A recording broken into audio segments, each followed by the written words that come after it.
90 секунди. Толку е времето што жителите на Тел Авив го имаат на располагање да најдат за солниште откако ќе се огласи алармот за ракетен напад.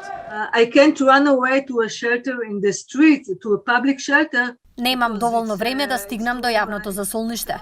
Далеку ми е, а имам само 90 секунди пред проектилот да експлодира.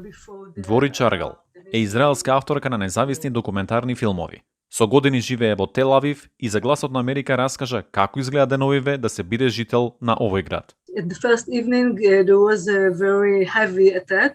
Првата вечер имаше жесток напад. Певме во куќа и се засолнивме под скалите. 4 жени се сокривме на простор од 1 метар квадратен. Беше застрашувачки.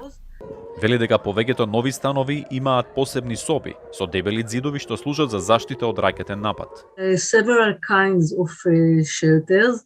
Има неколку вида засолништа. Апартманите во новите згради имаат и безбедносни соби. Но јас живеам во постара градба, без таква соба и без засолниште. Се сокривам под скалите.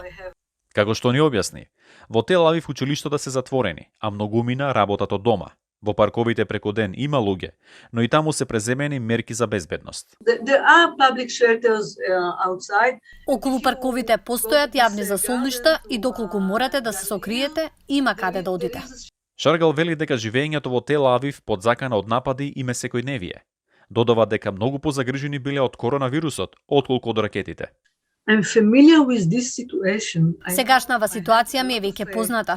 Како жител овде, вообичаено знам како функционира. Со пандемијата бевме многу позагрижени, зашто претходно никогаш не сме ја имале. Но за ваква ситуација, кога живееш во Израел, веќе си навикнат. Сепак, документаристката нагласува дека тој начин на живење не е решение. Посакува мирна коегзистенција со палестинците. It's very strange that people still at the 21st century still. Чудно е што во 21 век луѓето се уште фрлаат ракети едни на други.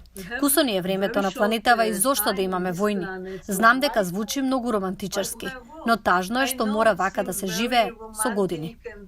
Таа лично сака мирно живење едни покрај други, но посочува дека постои голема омраза кај двете страни. But there is a part of the Israelian that Кај дел од израелците постои голема омраза кон палестинците. Тие не сакаат заеднички живот. Веруваат дека овој простор му припаѓа само на еврејскиот народ и не сакаат да ги признаат другите. Тоа е тажно. It's also from the other side. Истото е и на другата страна. Арапите им го прават истото на евреите.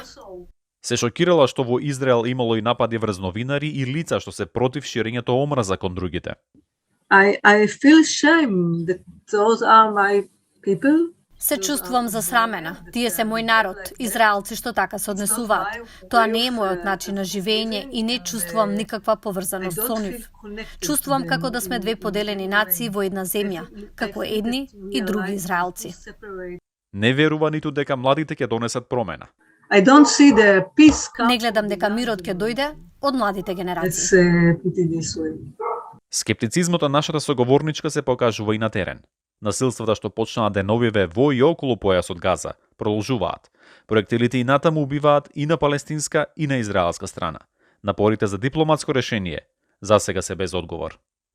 За Гласот на Америка, Тоше Огњанов.